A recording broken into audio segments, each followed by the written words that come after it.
Takto montujeme elektrické kúrenie do kadí.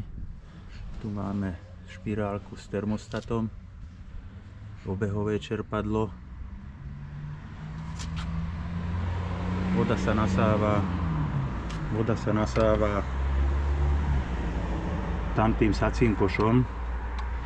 Vstupuje naspäť do kadi tiež takýmto košom. A tu nás sme urobili takú zmenu, že sme vymenili 150 litrové čerpadlo na 400 litrové čerpadlo a vodu do kadi nevraciame cez sací koš, ale cez masážne trysky. Toto môžete tu vidieť. Vlastne sme ušetrili jedno čerpadlo. A máme zostavu kúrenie a masážne trysky. Tak si to aj vyskúšajme. Aj tesnosť, nech vidím.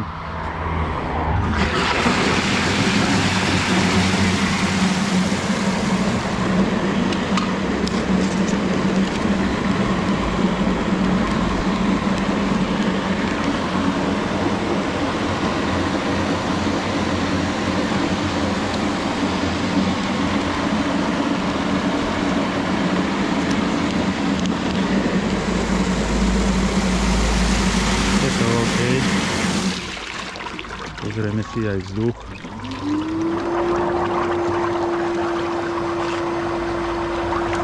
Funguje buble.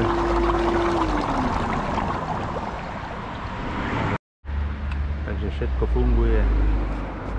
Nikde netečie. Dáme obklad a môže ísť na vývoz do Košíc. Trebárs. Ešte odskúšame špirálku, či nám funguje. Takže zapneme obehové čerpadlo.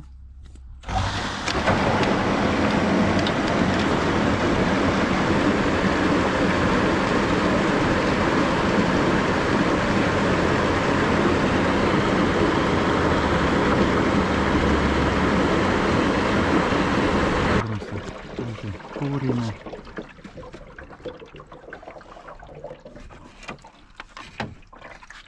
Všetko funguje ako má.